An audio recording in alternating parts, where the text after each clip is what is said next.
Dreams are essential, very imperative.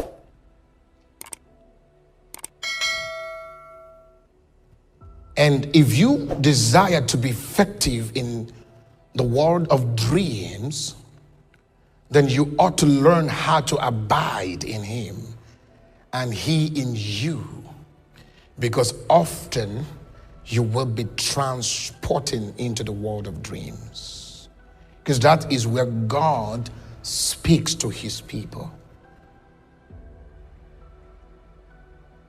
An angel of the Lord appeared to Paul in his dream and told him that this ship will wreck. Nobody in the ship will die. And the apostle spoke and told everybody that the angel, could read it. He said, the angel of the Lord came to me in the dream and told me nobody would die. Paul said, I knew a man, whether in the spirit or in the physical, he didn't know. But this man was caught up to the third realms. That's what you call dream. But he was caught up by the Spirit of God, disconnected from the physical realm, caught up into the third heavens.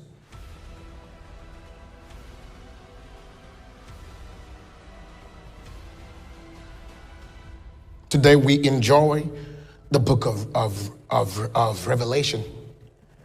Everybody enjoys the book of Revelation. But let me tell you the bruises and the pain that John the Beloved had to go through in order to have access to the third heavens.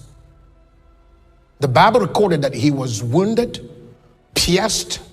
They did everything they could do to his physical body. And the very night they had put him in a drum of oil and cast him into an oven overnight. And when they opened the drum, he was alive. But I know he was in a severe pain. The body must have been completely distorted. In that state of pain and bruises, they cast him and dumped him in the island of Patmos. There he was in between life and death. It was a quick transition into dimensions beyond here, because already the body had been bruised. So the weight of physicality, the weight that short circuits the frequencies of the spirit beyond here, of the realm beyond here, was completely silenced.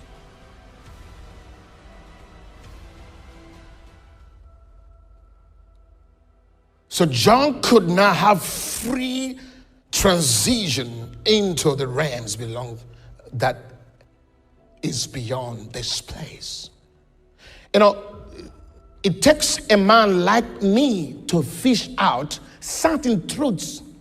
Because somewhere we just heard that John was caught up in a vision, but we forgot the pre-happenings before he was caught up to the vision.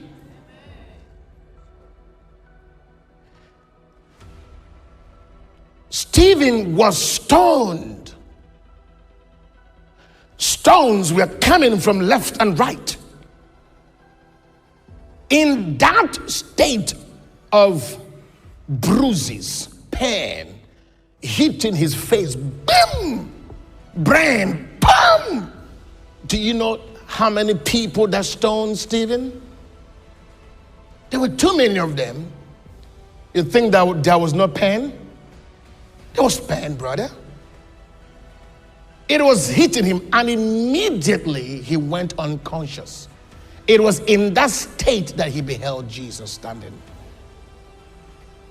It now means, if we truly, I'm speaking to one person here, not two, that will pay the price to crush this flesh, you will hear God clearly. you will be clothed in the glory. If we can discipline flesh. The voice of the Lord, our transition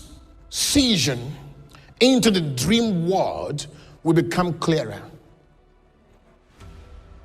Is somebody hearing me? Okay, that's important. Now, have you ever wondered why God would often ask Moses to come up to the mountain in order to hear his voice? Do you know the pain, the prerequisites, the oppression, the dryness, the affliction that comes on the body of Moses? Go study and find out how many days does it take Moses to get to the top of the mountain. I will tell you why God meets most of these folks in the mountains. Because between the house of Moses, the very moment Moses leaves his house and start journeying through the wilderness and start climbing the mountains, the flesh is crushed. That is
don't get to remember your dreams. It is because there's too much flesh in you. There has to be a crushing, a level of crushing for the clarity of the voice of God. If you're full of bitterness, anger, resentment, fornication, sex, all of this madness, okay, your spirit will not be in tune to the voice of God.